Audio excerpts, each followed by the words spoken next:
Church, let me say here that modern is not necessarily best. There are some older things, there are some traditional things, some foundational things that ought to remain. All right? I know with this modern world we want to bring everything in, but I'm here to tell you that there are some foundational standard things that they can change from generation to generation. Church, as we peek in at David, King David, this is the king. This is the king, authority. All right? If anybody felt like they could do what they wanted to do, was the King David, you see. But we're going to understand that King David is not above God. King David is no better than God. God's going to tell King David who he is in a minute. King David, he is actually exhibiting something that is a challenge. Oh, no. A challenge right now in Christendom. David has, watch this, exposed himself to the ways of the world and now desires to change up things. Change up the way things are done in the presence of God. You don't believe me? Let's examine the text. Verses 1 and 2. Again, David gathered together all the chosen men of Israel, 30,000. 30,000. Big number. Mega church. Okay. Verse 2. And David arose and went with all the people that were with him from Baalah of Judah to bring up from thence the ark of God, whose name is called by the name of the Lord of hosts, that dwelleth between the cherubims. Church, David is located in Baalah, right, of Judah. Let me put it another way. David is in a place influenced by many lords or many leaders and desires to have them create the atmosphere in which God's presence shall return. Let me put it another way. David is in the place of many gods and desires to handle the presence of the only true and living God.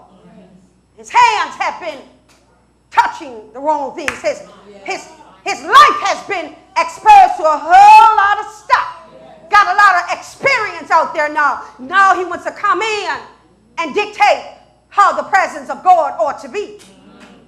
And so we're talking about, I know some of us want to pronounce it Baalah of Judah. It means, this is what it means now, lords, notice the lowercase, lords of Judah, or the leaders and the rulers of Judah.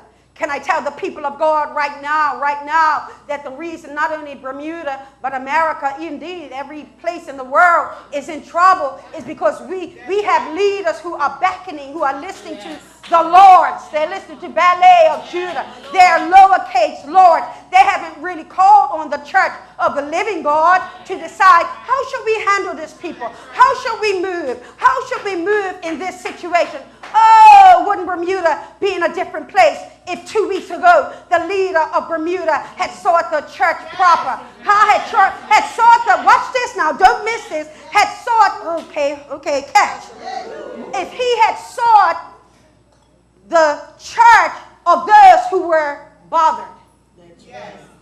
It's a difference. It would have showed relationship. It would have showed a care. And here we have David, big time David, in charge David, know-it-all David, can fight David, can sing David, can write poetry David. It's David. Big guns. That's what they call them. So David has summoned his leaders. Whose leaders did I say? His leaders, don't miss it.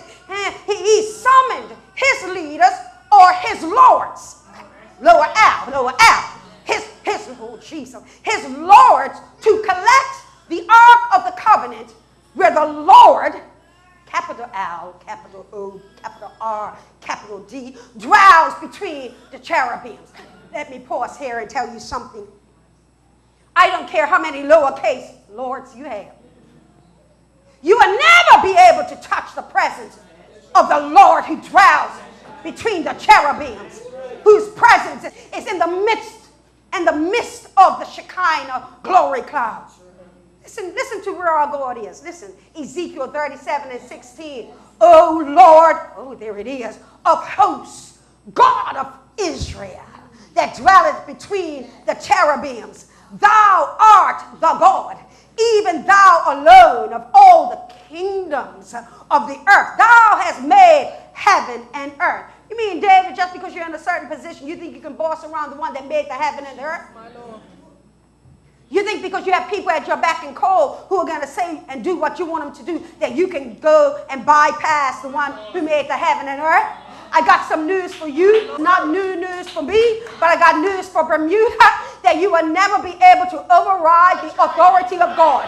You can do what you want, you can say what you want, but there is only one God, one Lord, that dwells between the cherubim, that dwells between angels, that continually magnify his name.